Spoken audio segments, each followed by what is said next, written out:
Monsoon की बारिश ने दिल्ली में खोली सरकारी दावों की पोल। मुख्यमंत्री रेखा गुप्ता की विधानसभा शालीमार बाग हुई पानी पानी, सड़कों से लेकर घरों तक के अंदर भरा पानी। मूसलाधार बारिश से बेहाल हुई राजधानी दिल्ली। नॉर्थ दिल्ली के जखीरा अंडरपास में पानी भर जाने की वजह से कई वाहन चालक फंसे। पानी के अंदर गुजरते समय खराब हुई गाड़ियां। दिल्ली में भारी बरसात से जगह जगह जलभराव। पंचकुइया मार्ग पर मूसलाधार बारिश के बाद भरा पानी, शहर के अंदर बह रहा दरिया।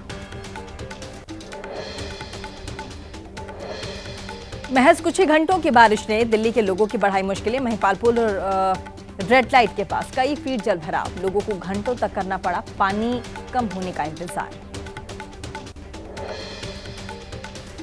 भारी बारिश की वजह से गुरुग्राम में बिगड़े हालात। सोहना रोड पर भरा कई फीट पानी, सड़क से गुजरते समय कई वाहन हुए खराब।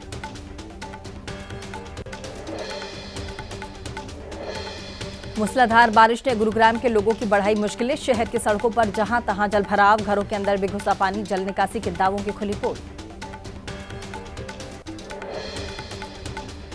मूसलाधार बरसात से गाजियाबाद शहर भी हुआ पानी पानी। शहर की सड़कों पर जहां तहां जलभराव, निचले इलाकों में भी जमा हुआ पानी।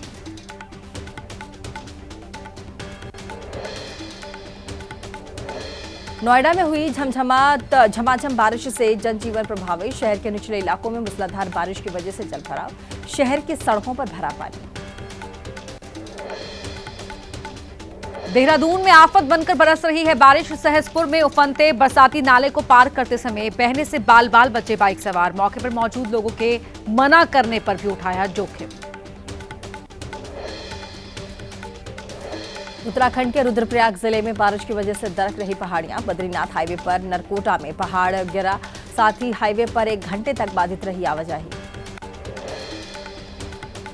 भारी बारिश और लैंडस्लाइड से चारधाम और हेमकुंड साहिब यात्रा बाधित। कर्णप्रयाग में बद्रीनाथ हाईवे पर भूस्खलन से मार्ग बाधित, यात्रियों को सुरक्षित स्थानों पर रोका गया। उत्तराखंड के रुद्रप्रयाग में भारी बारिश के बाद अलकनंदा नदी में उफान। घाट किनारे स्थित भगवान शिव की मूर्ति जलमग्न, कई मंदिर और घाट पानी में डूबे। उत्तराखंड के धारचूला में भारी बरसात से उफान पर बरसाती नदी। दारमा घाटी में हुई मूसलाधार बारिश की वजह से पुल बहा, गांव वालों के सामने आवाजाही की परेशानी। मूसलाधार बारिश से हल्द्वानी में उफान पर बरसाती नाले। रक्सिया और कलसिया नाले में आया उफान। एसडीएम और नगर आयुक्त ने किया मौके पर पहुंचकर निरीक्षण। उत्तराखंड में मैदान से लेकर पहाड़ तक मूसलाधार बारिश का कहर। रानीखेत में भारी बारिश की वजह से रास्तों पर बहने लगा पानी। मध्य प्रदेश के छतरपुर में पानी के तेज बहाव के बीच से गुजरना पड़ा बाइक सवार को भारी। पानी के साथ बही बाइक, युवक ने किसी तरह से तैरकर बचाई अपनी जान।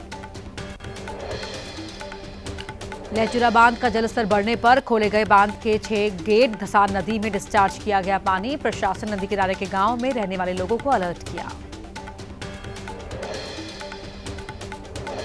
मध्य प्रदेश के विदिशा में मूसलाधार बारिश की वजह से शहर में जलभराव, सड़कों पर भरा 3 से 4 फीट पानी। जल निकासी का सही इंतजाम नहीं होने के चलते तालाब बनी सड़क। एमपी के कटनी में लोगों का हंगामा। बारिश की वजह से सड़कों पर जलभराव से लोग परेशान। पुलिस प्रशासन के समझाने पर किसी तरह से शांत हुए लोग।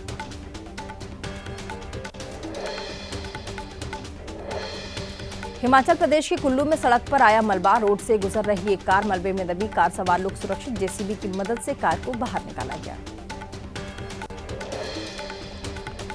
हिमाचल प्रदेश के सीएम सुखविंदर सिंह सुक्खू ने किया मंडी के बाढ़ प्रभावित इलाके का दौरा। बारिश और बाढ़ से हुए नुकसान का लिया जायजा। अधिकारियों को दिए प्रभावितों की हर संभव मदद के निर्देश।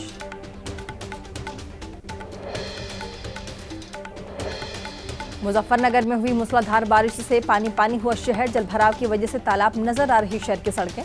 सड़कों पर जहां तहां जलभराव, जनजीवन प्रभावित। गोरखपुर में 1 घंटे की बारिश में सड़कें बनी तालाब। शहर के ज्यादातर इलाकों में सड़कों पर भरा पानी। वाहन चालकों को करना पड़ा मुश्किल का सामना।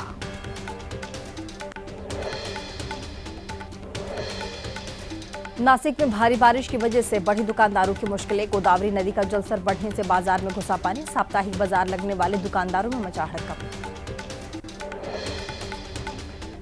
भारी बारिश के कारण राजस्थान का हनुमानगढ़ भी बेहाल। मूसलाधार बारिश बनी आफत। शहर की सड़कों पर जलभराव से आम आदमी परेशान। ओडिशा के संबलपुर में रेस्क्यू टीमों ने बचाई बुजुर्ग महिला की जान। जलस्तर बढ़ने पर नदी में बह गई महिला। किसी तरह से पेड़ की टहनी को पकड़कर महिला ने खुद को रखा सुरक्षित। वाराणसी में गंगा का जलस्तर बढ़ने की वजह से दूसरे दिन भी गंगा आरती की जगह बदली गई। निर्धारित स्थल से करीब 35 फीट पीछे सीढ़ियों पर हो रही है गंगा आरती। और चलिए आगे बढ़ते हैं और दिखाते हैं कुछ और बड़ी अपडेट।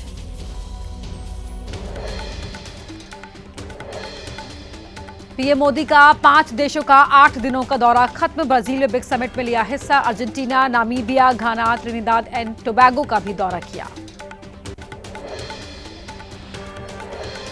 नामीबिया प्रधानमंत्री मोदी के विदेश दौरे का अंतिम पड़ाव रहा। साथ ही प्रधानमंत्री ने नामीबियाई संसद को संबोधित किया। कहा, जिसके पास कुछ नहीं उसके पास संविधान की गारंटी।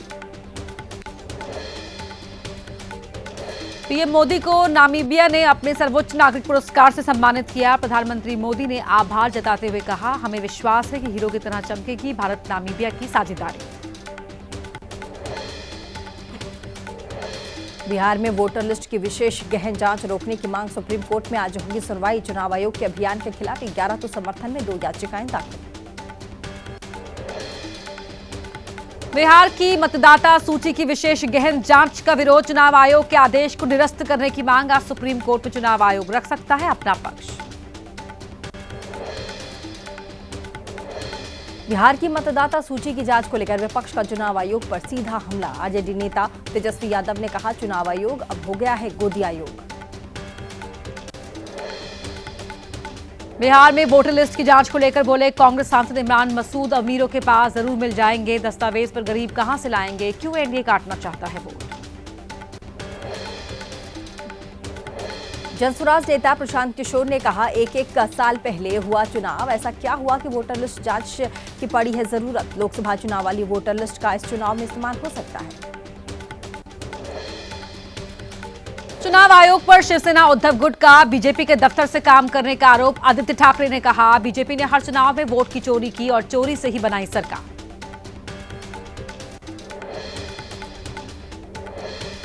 राहुल की विरोध मार्च वाली गाड़ी में कन्हैया पप्पू यादव को नहीं चढ़ने देने का मामला। सूत्रों के मुताबिक राहुल ने जताई नाराजगी, जल्द पप्पू यादव से कर सकते हैं मुलाकात। निर्दलीय सांसद पप्पू यादव ने कहा, गिरने के चलते लग गई थी चोट, इसलिए मंच पर नहीं चढ़ पाया। हमारा नहीं हुआ कोई अपमान, जनता ही हमारे लिए भगवान। पप्पू यादव और कन्हैया कुमार के मामले पर बीजेपी ने साधा निशाना। अमित मालवीय ने कहा, ये तो तथाकथित महागठबंधन है, जहां अपमान, उपेक्षा, दिखावा ही असली पहचान है।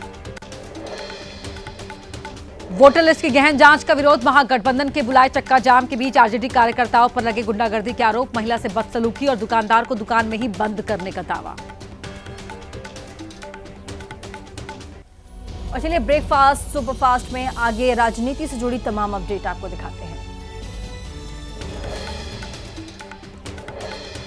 केंद्रीय गृह मंत्री अमित शाह का झारखंड दौरा। रांची में पूर्वी क्षेत्रीय परिषद की बैठक की करेंगे अध्यक्षता। झारखंड, बिहार, ओडिशा और पश्चिम बंगाल से करीब 70 प्रतिनिधि ले सकते हैं हिस्सा।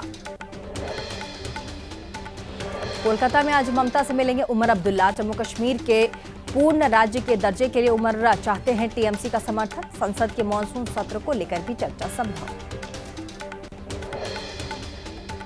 मराठी और हिंदी भाषा को लेकर सियासत जारी। महाराष्ट्र के सीएम फडणवीस ने कहा, मराठी में बोलूंगा तो पूरे महाराष्ट्र में पहुंचेगा, इसीलिए मराठी में बोलने का लिया फैसला। भाषाई विवाद पर बोले उद्धव ठाकरे, हम किसी भाषा के नहीं बल्कि जबरन उसे लागू करने के विरोधी। मराठी माणूस हुआ एकजुट, हम पर नहीं चलेगी भाषाई वाली दादागिरी। राज ठाकरे के साथ आने पर बोले उद्धव ठाकरे, घर में हो सकते हैं कलह और राजनीतिक मतभेद, लेकिन जब मराठी अस्मिता की बात आती है तो पूरा ठाकरे परिवार एकजुट। हिंदी मराठी भाषा के विवाद को केंद्रीय मंत्री रामदास अठावले ने गलत बताया। कहा, मराठी भाषा के नाम पर दादागिरी, मारपीट और मन से नेताओं को सिखाया जाएगा सबक। कैंटीन कर्मचारी पर हमला करने वाले शिंदे गुट के विधायक संजय गायकवाड़ को कोई पूछताछ उनसे नहीं की गई। कहा, बाकी लोग समझ नहीं सकते कि मैं जहर खाने वाला था, इसीलिए कोई पछतावा नहीं।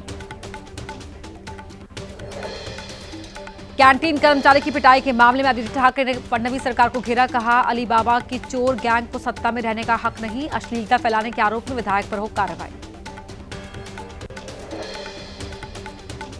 कैंटीन कर्मचारी की पिटाई पर बोले उद्धव ठाकरे ने कहा, मेरी पार्टी का विधायक ऐसा नहीं कर सकता। हो सकती है सीएम को बदनाम करने की साजिश, क्योंकि एकनाथ शिंदे बनना चाहते हैं सीएम।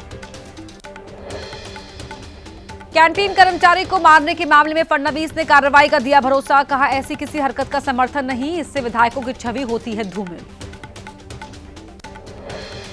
विवादों के बाद सीएम रेखा गुप्ता ने रोका नए घर के कायाकल्प का टेंडर। 60 लाख रुपए खर्च करने के लिए जारी टेंडर पीडब्ल्यूडी ने किया निरस्त। आम आदमी पार्टी ने फिजूल खर्ची के आरोप लगाए थे। आम आदमी पार्टी के संयोजक केजरीवाल ने कहा, लगातार अड़चन डाले जाने के बाद भी दिल्ली में हमारी सरकार ने किया काम। गवर्नेंस एडमिनिस्ट्रेशन पर मुझे मिलना चाहिए नोबेल प्राइज। अरविंद केजरीवाल के बयान पर बोले दिल्ली के मंत्री मनजिंदर सिंह सिरसा। तंज करते हुए कहा, शराब घोटाला, एक बोतल के साथ एक बोतल फ्री देने के लिए दिया जाना चाहिए नोबेल पुरस्कार। आज से पंजाब विधानसभा का 2 दिवसीय विशेष सत्र होगा। बेअदबी पर सख्त कानून बनाने के लिए पेश होगा बिल। एंटी ड्रग कैंपेन पर चर्चा होगी। कांग्रेस बीजेपी उठाएगी कानून व्यवस्था का मुद्दा। और आइए अब आपको दिखाते हैं देश की दूसरी अहम खबरें तेज रफ्तार के साथ। गुजरात के वडोदरा में पुल ढहने से 13 लोगों की मौत की खबर। बचाए गए 9 लोगों की हालत ठीक। सीएम भूपेंद्र पटेल ने दिए पुल ढहने के कारणों की जांच के आदेश। वडोदरा में पुल के 2 खंभों के बीच स्लैब ढहने से नदी में गिरी गुजरती गाड़ियां। गुजरात के मंत्री ऋषिकेश पटेल का दावा, 1985 में बने पुल पर समय समय पर आवश्यकता के मुताबिक होता था पुल का रखरखाव।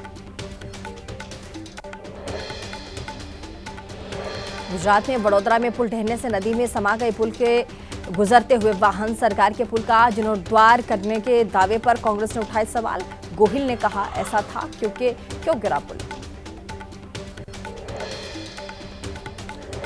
कांग्रेस का दावा, लोगों ने सरकार को दी थी पुल की हालत की चेतावनी। शक्ति सिंह गोहिल ने कहा, ठेकेदारों ने बताया जब तक बीजेपी के खजाने में पैसा जमा नहीं करते तब तक नहीं मिलता ऑर्डर।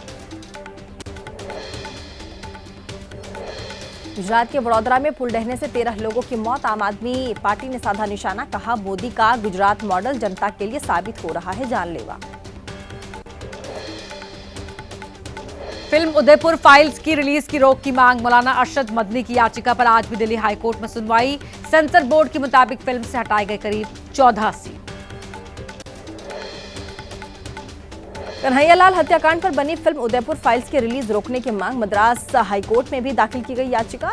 जमीयत उलेमाए हिंद मसूद मदनी गुट ने अपील की है।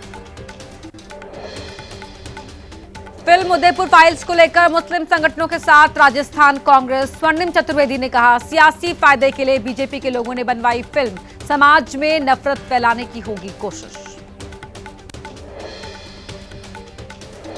राजस्थान बीजेपी के मुताबिक सत्य घटना पर आधारित फिल्म है उदयपुर फाइल्स। जब घटना के बाद नहीं बिगड़ा माहौल तो फिल्म रिलीज होने पर क्यों दी जा रही है माहौल बिगड़ने की दुहाई। यूपी के बलरामपुर में अवैध धर्मांतरण का मामला। 7 दिन की पुलिस रिमांड पर गिरोह का सरगना छांगुर बाबा। कोर्ट ने नसरीन को भी 7 दिन की पुलिस रिमांड पर भेजा। अवैध धर्मांतरण के मामले पर यूपी के डीजीपी ने राजीव कृष्ण से कहा, 100 करोड़ से ज्यादा के लेन देन की बात आई सामने। प्रदेश में नहीं बर्दाश्त की जाएगी कोई भी अवैध गतिविधि।